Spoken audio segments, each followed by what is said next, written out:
Welcome to Xtreme Memories right here, fans on the Wrestling Chatter YouTube channel. My name is Kris Kloss. I am your host, and we are set for another episode. Of course, Xtreme Memories every month on the 15th and the 30th, new episodes.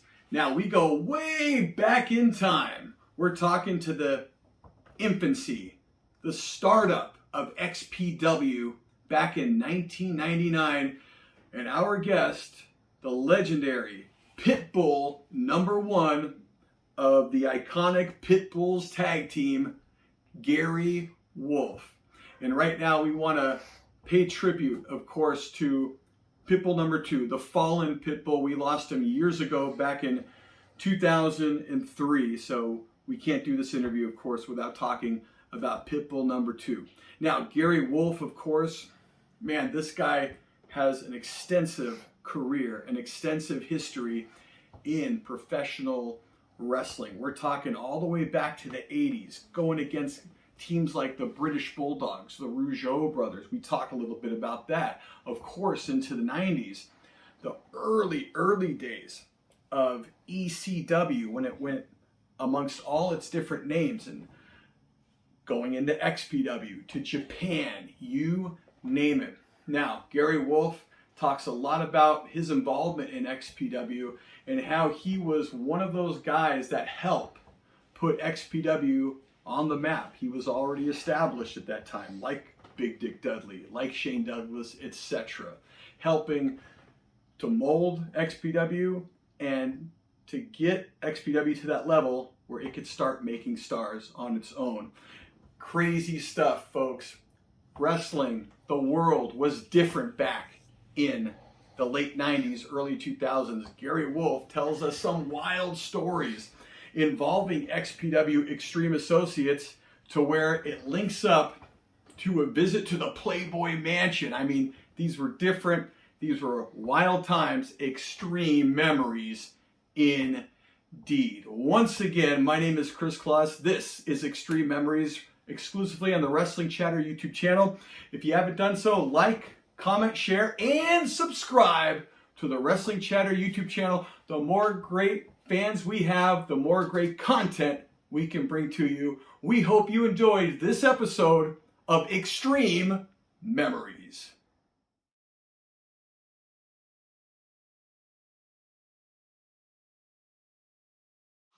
Gary Wolfe, Pitbull #1. Welcome to Xtreme Memories. How you doing, my friend?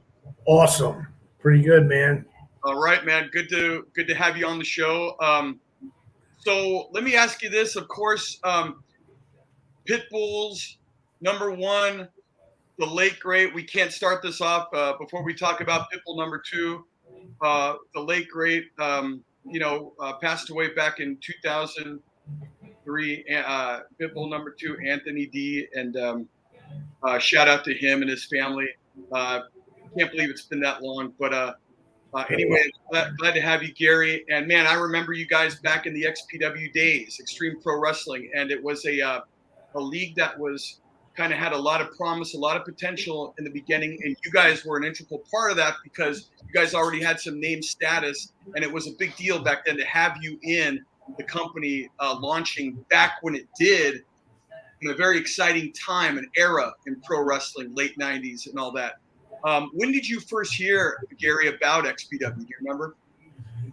Just in the locker room, you know what I mean? It's just chatter that goes along with every company. You know, we talk about everybody, you know. So it was cool because you guys were on the West Coast. Right. You know, we were on the East Coast. We weren't really going to the West Coast, and right. We wanted to go to the West Coast. Yeah. You know, definitely. Do you remember who contacted you to work XPW? Who was the first person that contacted you guys? Alex, Big Dick Dudley. Okay, yeah, came through with Big Dick Dudley, right? Yeah, and we were already working in Puerto Rico with him down here. We had the belts in Puerto Rico, so for Carlos Colon. So right, it was cool to. Rob was like, "Come down here and work against Public Enemy." We were like, "No problem," you know what I mean? Because what happened one day was Public Enemy like overbooked themselves. They double booked themselves. So they called me up, and I wasn't doing anything at the time. So he's like, "Can you and Aunt go to Puerto Rico for us?" You know, we fucked up. We double booked ourselves. And we're like, "Fuck yeah, man. We'll go work for Carlos." Yeah. We had no problem with him. He paid us good. And it was only like a 2-week period at a time. So we would do all our TV taping and all that shit. And then Rob Bloack called us, like I said, because Big Dick wanted to use us over there with Rob Bloack at XPW. So we were happy because Public Enemy was there. So we got to work against them first. Yeah. Again, shout out to those two, you know, gone too soon. And then, of course, you had, we'll get into you guys feuding with them and the Westsiders. One out of two of them gone too soon. It's just hard to wrap my brain around all this. But was there any heat, Gary, at the time? Because this was kind of before Heat Wave 2000. It wasn't really, no pun intended, heated yet. But did you get any heat once you started working for XPW from anybody back east, Paul Heyman, anybody like that? Nah, nobody gave us any heat. Because like I said, we were still we were going to Puerto Rico too. Right. So we were going back and forth. So it was no problem. And there wasn't yet this whole thing with Paul and Rob yet. So I guess the waters were still calm back in those days. You know, it got a little rougher a few years later. Yeah, I mean, we probably would have been there longer, but I don't know, like sometimes Rob would come in and hand us a script and shit, you know, and honestly, that's not how I work. You know what I mean? It's just not how I work with script. And I'm not the one that would always like not say anything. I mean, so if I probably would have kept my mouth shut longer, I probably would have worked there longer. Interesting. So you were more, and that was a big part how Kevin Kleinrock, if you remember Kevin and how he kind of operated. He was not only was he very scripted, but I mean, I remember he would write everything out to the word. And it was like, you were like reading a novel sometimes, you know. Dude, you can't work like that, man. I'm not knocking him. I'm just saying everybody's got their different styles. And boy, Kevin was, I mean, word for word for word for word. Yeah. No, that's why we go to school and learn how to do promos and all that shit. I mean, that's what being a pro wrestler is all about. You know what I mean? You don't have to write us a script. Just give us the topics you want us to cover. We'll cover those topics. Definitely. We ain't going to let you down. Yeah. But, you know what I mean? Let us do what we do. He came in one time.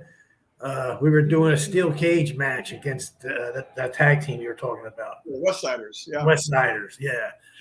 And I no lie, man. It was, and he had Missy Hyatt was with us. She was managing us. Yeah, that's right, Missy Hyatt. Yeah, and Rob came in and just handed me the script. I was just like, "What the fuck, man?" Like I'm reading this and I'm thinking to myself, you know, this is cool. You know, this is cool. But then I'm like, you're not using the cage at all. Like the cage hasn't even been brought up yet. You know what I mean? Like, what are we doing? You know, we should be smashing our heads against the cage. You know what I mean? Like, so that's where we had our differences. Yeah, I can only imagine that was Kevin wrote it, Rob handed it. I'm just guessing from my experience, but okay. Cool. But nonetheless, did you notice any Gary, any like significant differences? Let's say backstage. Comparing the ECW and XPW locker rooms? It was pretty, I'm not going to lie, man. It was pretty, we were partying. Right. You know what I'm saying? It was no different than the ECW locker room. We were doing whatever we wanted to do, but a little extra bonus. Rob would put a chick in our dressing room. You know what I mean? So. Yeah.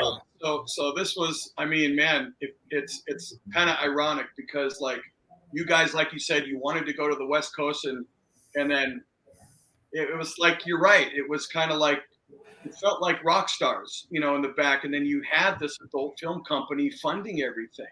And and what was were there guys back east like asking you stories about that here and like maybe a little more folklore sometimes, but like you said, sometimes it was a reality.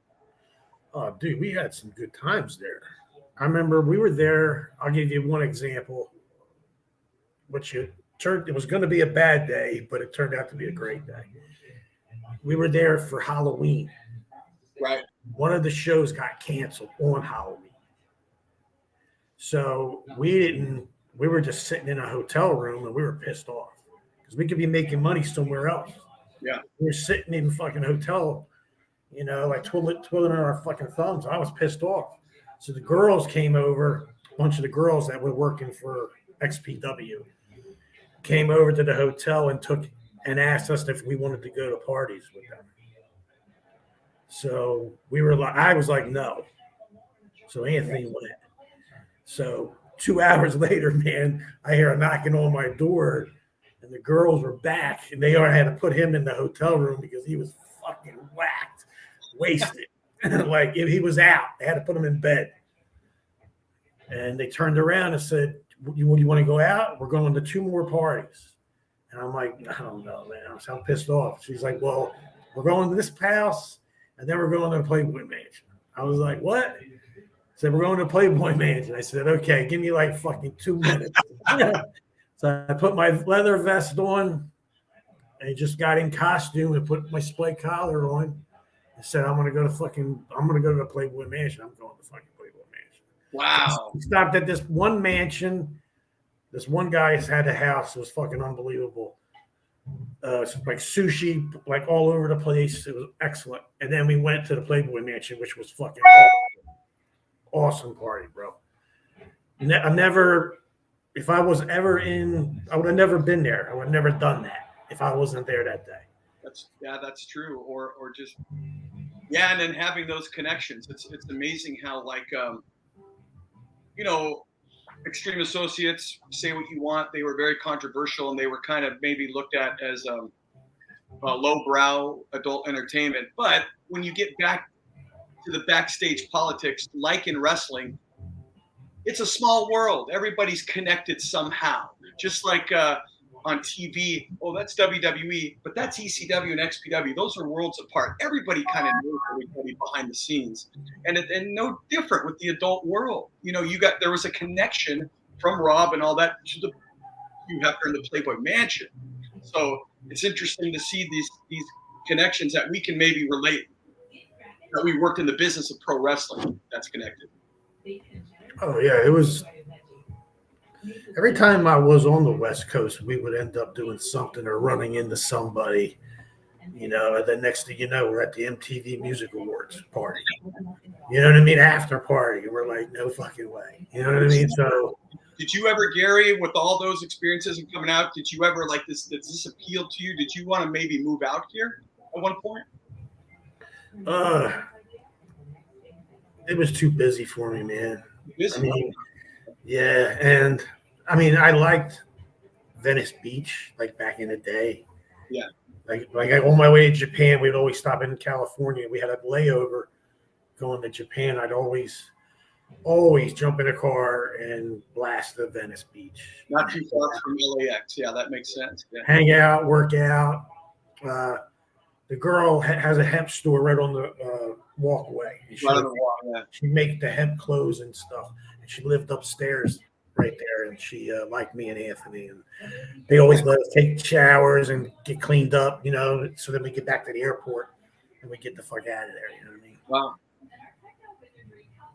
But man, okay. So where are you from originally again? Where did you're not from you didn't live in the big cities back east at the time? I'm from like Hamilton, New Jersey. It's like in the middle of Atlantic City and Philadelphia. 30 minutes to AC, 30 minutes to Philadelphia. Okay. And then I had my own businesses on the boardwalk and shit like that, and down the shore down there. And I mean, I guess you're right. I lived in Manhattan, and unless you're in the city, sometimes it can seem in a whole different way busier out here. Just two different animals, east and west. Yeah, but I moved to Philly, and then I didn't expect to be a wrestler at the time. I was just doing my thing, and then Next thing you know, me and my partner, we decided to go to the Monster Factory, and then bang. Awesome. So that's where it all started. Do you have, Gary, like any moments that you could think of? Because there's a few awesome highlights with you guys, Public Enemy, the Westsiders, some classic moments from the Ventura Theater, from the Reseda Country Club. Ironic that you're talking about all these exploits that we all had back in, it was a different time, and yet we were at the Reseda Country Club, and that's where Boogie Nights was filmed. Like it's you know what I mean? It's but did you have any moments, Gary, in the ring, let's say, standout moments as your profession as a wrestler in XPW? Wow, man, I was so high. Yeah, it was a different time, bro. You gotta remember. Yeah. I remember going against Public Enemy, and we knocked over the big XPW logos that he had. Yes. And everybody freaked out, man. And and I'm like, "You want to do this, Teddy?" And he's like, "Yeah, man, fuck it, let's do it." We fucking knocked him over, and we knew everybody was going to lose their shit, but we did it. I remember it was a triple threat. That was Ventura. Let's see. I got I didn't say what venue there. Ventura. Okay, so that was September '99, and oh no, I'm sorry, December, because I remember the X had Christmas lights wrapped around it, so I know it was. but oh man, and that happened again down the road when Terry Funk and Sabu went at it. I think they took that from you, by the way. Really? Well, because there was a big match at the LA Sports Arena, and it became this iconic moment where Funk and Sabu and both X's came down and everything. But the one that you guys knocked down, that original one, that thing was heavy. It was heavy. And Big Rot, the late great Big Rot, one half of the Westsiders. If you watch that footage, he's like stumbling, doing his thing, and that X just comes right there, and it was, oh shit! Like, really, was that close? Oh yeah, man, that would have been. I remember hitting it, and it was heavy. Yeah. When I hit it, we had to get it rocking. Yeah. To really get it to go. Yeah. No, I didn't know he got that close to him, man. Oh yeah, and well, I'm gonna try to put some photos up here when we put this up. But I remember that, and that's if there's any standout moments for you, I would definitely. That was pretty much. I mean, that was the biggest one that I remember. We were working on Hollywood Boulevard. Yeah. Because he wanted us to go through the front door, and we were like not even ready, I guess. And I remember running down the street in my gimmick. We had our gimmicks on, and I'm looking down, I see the stars, I'm like, what the fuck? Like, and I'm like, waiting, I'm gonna get arrested. Somebody's gonna fucking grab us. Because we had to run like 5, at least. Shit. Yeah. It was like not a whole, like almost a half a block. Right. Get into the middle of to go through the front of that building on Hollywood Boulevard. You're talking Hollywood Boulevard, and I want to say Cherokee, but yes, the Vogue Theater is where we were at. Yeah. But you had to go around all these businesses, basically like a street in Manhattan. You can imagine. Here's your business. It was like a whole block. Like it was like what the like I didn't know like until the last minute. Like, hey, our music hit, and he's like, you got to go. And I'm like, all right. And he's like, no, you got to go to the front. I'm like, holy shit. So we're walking, and next thing you know, we started like, oh shit, we got to start running because like our music was playing, and we were like, holy shit. So we're running down the street, but we thought we were going to get fucking locked up because people were just looking at us like, who the fuck are these guys? Like, and just like moving out of the way. Like they didn't want to get in our way. Like they thought we were going to hurt them or something. And I'm like, somebody's going to fucking lock us up. It's so funny. I hope they have somebody waiting for us at the door to know that we're coming in. I said, I hope they're ready. Luckily they were because we hit the door hard, boy, and went in. I don't know if that's the night we knocked down the XPW or not, but that was that was Hollywood. When you knocked the X down, that was in Ventura. So I know it wasn't that night, but man, that's even for Hollywood Boulevard. You guys were push the envelope, because it's hard to. It's kind of like going through New York, going on Hollywood Boulevard. It's hard to freak people out because there's so many weird shit going on, but you guys still did it at Hollywood Boulevard. It was cool, man. Like I said, I enjoyed. I mean, I had no problem, and like I said, if I would have probably kept my mouth shut, I probably would have worked longer for Rob.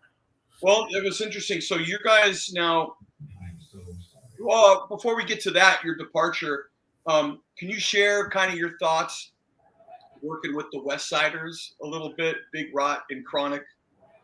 They were very young. Okay. They were still kind of they were real green. I'm not going to lie. You know what I mean? I think they were getting pushed a little too hard, too fast. But that's what they wanted to do. So I will say that Rot was green. The Chronic was more of a veteran, but maybe but they were freshly tagged up together too, so they weren't used to working together. And thoughts of also with Public Enemy would rest in peace. Yeah, it's different when you work with somebody, and if they just throw two people together, it's hard to get the groove in. And if you've always been a tag team, you know what I mean? It's easier to blend in, and then you know what the other guy's thinking, and you don't even have to say anything. You know what I'm saying? So that's why when people say, "Oh, they're the greatest tag team," this is the greatest tag team. When you look at tag teams, look at what they do without talking to each other, without just how they get in the ring, how they get out of the ring. Is it are they together? Are they not together? Are they timing on? Is there timing off? That's what shows you a good fucking tag team. Some of your great matches were with them. Public Enemy. Now you didn't just go. You had history with them not only in XPW, correct? Oh yeah, we worked. Dude, we worked everywhere. I mean, we used to go to. Our first tour ever was to New Zealand, and King Curtis actually set that up with Don Morocco, and put us against the British Bulldogs in New Zealand for 2 weeks. Wow, this is 1989, man. We were only been in the business a year. We were getting these tours, and we were getting to go on these tours, and. The next time we were against the Guerrero brothers, so we had 2 weeks with them. That's Eddie's dad and Rey Mysterio's dad. Right. And then we go back again against the Bushwhackers. Wow. Pull the place out. It's crazy, man. But those were good experiences because we learned a fucking lot. Yeah. You know what I mean? It's like I was in Germany. We were tagging against Brutus Beefcake and Jimmy Snuka. And I know Jimmy. He's my Uncle Jimmy, man. Everybody knows Jimmy, And that was when Beefcake just came back from getting his face back together when that girl's knee hit him in the face at the beach. Because I remember he was like, "Man, please don't hit me in the face. Whatever you do, don't hit me in the face." I was like, "No problem, man." Wow. Yeah, the Samoans helped us out, me and my partner. Just being cool with the Samoans and getting booked on a lot of shows against them. It helped, you know what I mean? Like the older guys would talk to like the guys from the 80s, like Bob Orton, Jimmy Snuka. Charlie Fulton was another guy that helped us out and trained us. He's from Ohio. He's a name that doesn't get dropped enough. Yeah, I mean, he was a bad motherfucker, man. Mean. Put me out for 2 weeks. Oh, shit. Okay. Yeah. I mean, but you gotta remember, man, I didn't know how to work until the first time we went to, when we were learning how to work, and Larry said, "No, go work for WWE for a little bit." You know what I mean? They want you to go do a couple matches. So drive up to Niagara Falls, and you know what I mean? And you'll work that weekend, and then when they're in Hershey, Pennsylvania, you'll work for them that weekend, and just get some experience. And it was cool. So we went there and worked every tag team there. and single guys. Like I wrestled Ted DiBiase by myself. My partner wrestled Rick Rude by himself. And then we wrestled the Hart Foundation, the Rougeau brothers, the Powers of Pain. Dang, man. I mean, everybody you could think of, we went against everybody. The Brain Busters. Are some of those matches up on YouTube? Sometimes they put them up. Okay. Yeah. We don't use the Pitbulls at all until only in 1998 against the Headbangers. Okay, right. We went in as the Pitbulls then because, honestly, we were supposed to be working for them. That was a year before XPW, so that 1998 and 1999 came in. Going back to your exodus, Gary from XPW, interactions and thoughts on Rob Bloack. Easy. You know what I mean? He was like you said, I mean,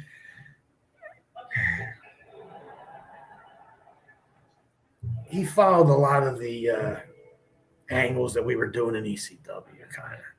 You know what I mean? Like he wanted Anthony to take the chair shots to the head. You know what I mean? And then eventually, like it was like, I'm like, no, he's not taking any chair shots to the head because he's already took enough chair shots to the head. Said enough's enough, you know, and that's not what he does. Yeah. You know, just didn't want him to take any more chair shots. You know what I'm saying? Right. We got in a big fight about it one night, I remember. Big argument about it. And I'm like, look, dude, I'm just looking out for you. You know what I mean? I said, I don't want you taking any chair shots anymore in the fucking head. Okay? I'm telling you now, there's something going on, and I just don't want to I don't want you doing it. So we got in a big argument, but then we buried that thing. It was over. But I had to, you know, just pull Rob aside and say, look, man, it's not how we work. We could work with anybody. You know what I mean? We can work with, that's what we were trained how to, was to adapt to anybody's style. From the British Bulldogs to the fucking luchadors of that of the Guerrero brothers. Right. Okay? We had no choice. We had to learn. Yeah. So then we got a job in Japan right off the bat. I mean, that was our first job, was New Japan Wrestling. So, you know, we had no choice but to learn strong style first because, like I said, we could have worked for Vince. I mean, we were getting set up to go work for Vince. Right. But New Japan came down, Tokyo Joe came down to where we were in North Carolina and offered us a job, man. You know what I mean? They said, if we're ready, we could take you. And, you know, we did talk to Vince about it. It was like, look, can you match this money that they're giving us? I mean, that's all I'm asking you to do. You know what I mean? I know I'll make more later on, but I figured if I could go to Japan first, that'll help me make more money when I come back. I understand. Totally. So he said he's not going to do that. And we said, okay, well, we'll go work for New Japan. So we did that for a little bit. And we were getting 25 weeks a year. So half a year almost. We would do 2 weeks, come home, 2 weeks, come home, 2 weeks. Right. You know, and that was good, man. And then once I got injured, I'm sitting home one night and I'm like, what the fuck's that? ECW's on TV. You know, and I worked for ECW when it was Tri-State Wrestling Alliance. Right. Okay, yeah. Then it became Eastern Championship Wrestling. I was we were champions then. Right. Back then. Yeah. Like I said, then we went to Japan. So I was home healing. My partner went to Germany to work for Otto. And that's when I realized, fuck, man, I didn't know they were on television. So I called Todd Gordon and I called fucking Sam, man. I said, what's up? I said, I'm all healed up, man. I'm ready to go. I was in shape. And they're like, fuck, come over, come down, come to the arena. I was like, no shit. All right, I'll see you there. So I showed up. Doug Gilbert was like on the way out, I guess. He wasn't even there when I got there. Like Doug wasn't there, I don't think. Wow. I think Paul was the big guy there. You know, Paul and Todd. So I just showed up and got in my gear, and he said, "All right, you working so and so?" And I said, "Okay, cool." You know, and I ended up working older guys that like I said, I grew up like watching and working against. And being lucky, you know, Kevin Sullivan all over again. Jimmy Snuka, Don Morocco. They were all in ECW. Yeah, right. Yep, that's right. They all were there. A lot of people forget about that. I went back in '94. Okay. So when it was just transitioning kind of into that new identity. TV champion, brother, right here. Right. Me and my partner. Yeah. Not many tag teams get to be TV champions. That's true. And it meant something. You were on television. So I mean, look, man, Gary, you got, man, an extensive history all over the world, so many different promotions, so many different eras. I think people forget too. You guys really burst on the scene and everybody knew who you were. Pitbull #1, Pitbull #2. I think even back then, a lot of people didn't, like you're mentioning now, all this history from back in the 80s too, all the way up until after that. And that chunk of time that you were in XPW didn't go all the way, but you were there at a significant time when XPW needed to make its identity, needed to make its mark. Guys like yourself, Cronus, the late great Cronus, great guy. Miss him. Big Dick Dudley, the late great. All these guys that came in, helping XPW to kind of mold their new talent, right? Don't forget New Jack. And then I mean, look, the list goes on and on. I don't want to leave anybody out. New Jack, Sandman, everybody that came in to help it. And then you eventually got guys like Supreme, who became, and the list goes on, Messiah, Chaos, Luke Hawks. So let me ask you this. In your compressed time in that company, looking back on everything, what would you say the legacy is of XPW in the world of pro wrestling history? The legacy of it? I look at Luke Hawk. I look at him. Yeah. Okay. I remember when I first met him. You know what I mean? He was a little kid, man. Little kid. And I told him, I said, look, bro, you want to get in this business, you got to get big. Yeah. I said, you got to put time in the gym. I said, you got to, work the gimmick. You know what I mean? Do it. Every day we used to get up and go to Ricky Steamboat's gym and work out. When we were working 6 nights a week in North Carolina, Ric Flair would be on the stepper doing 45 minutes, man. Sweat pouring off him, man. Puddles. He would do like an hour on the Stairmaster, man, when he was in there training. Yeah. And we always left that gym, picked up a case of beer because we had to go back to Robert Fuller and the Tennessee Stud and Matt Bourne. And we were young, you know what I mean? It was the Nasty Boys were getting ready on their way there. See, they went to they actually took our spot at Vince's. We rolled to go to Japan. They got in WWE. Then the Hardy Boys came in. We had a good spot. We had a good thing set up over there. But like I said, we decided to go to Japan. It was our choice. They had a good gimmick. They were going to put us against the Hart Foundation and put us over. But I didn't like the idea of getting like the straps right away, because the only way you can go is down from there. Like, I like to come in the middle area and then work my way up. You know what I mean? That's right. Yeah.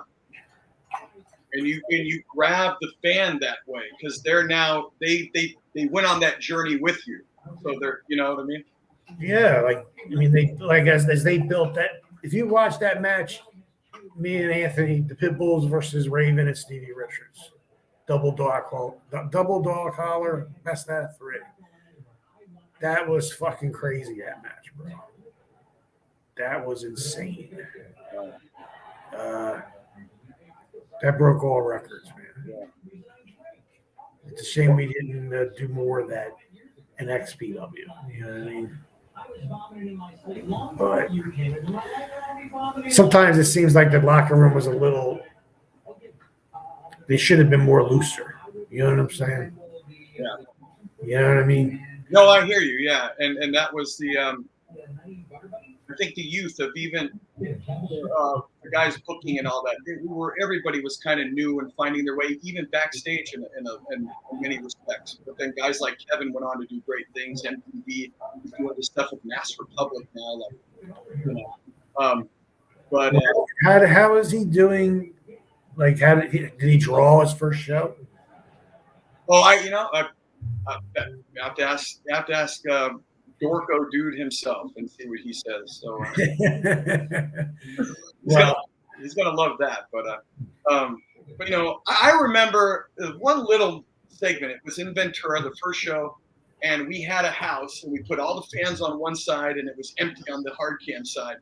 And I remember you were the one guy that told everybody in the locker room, "Hey, don't just celebrate to where the fans are. Celebrate to the hard cam, so the TV thinks that there are fans there." And you were the only guy doing that. And I don't know if you remember, you and I had that conversation, but it was I like that, and I was like, see, pretend this is a television mind. So I remember that, man.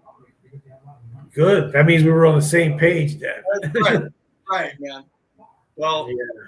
Well, hey, man, I want to take this moment to thank you, Gary, for coming on Xtreme Memories, everything XPW, and anything you would like to say to the fans, any plugs or any shout outs, go right ahead, man. Just thanks for watching and being a fan of XPW. I mean, a lot of guys got fucked up, man, for your behalf, for your entertainment. So a couple guys had some close calls too. So yeah, right. I'm just happy I had the time there, and it was an experience. Like I said, that ended up opening doors for other things for me in California, which was cool as hell. So, you know, became a national team literally at that point. Yeah, it was cool. Gary Wolfe, hey man, thank you very much, dude. It's been great because like I said, I don't think I personally seen you since those days. I don't think we crossed paths. So it's good seeing you, my brother, and all the best to you, man. All right, peace. Have a happy New Year, bro. All right, you too. Thank you, Gary. Take care. Bye-bye.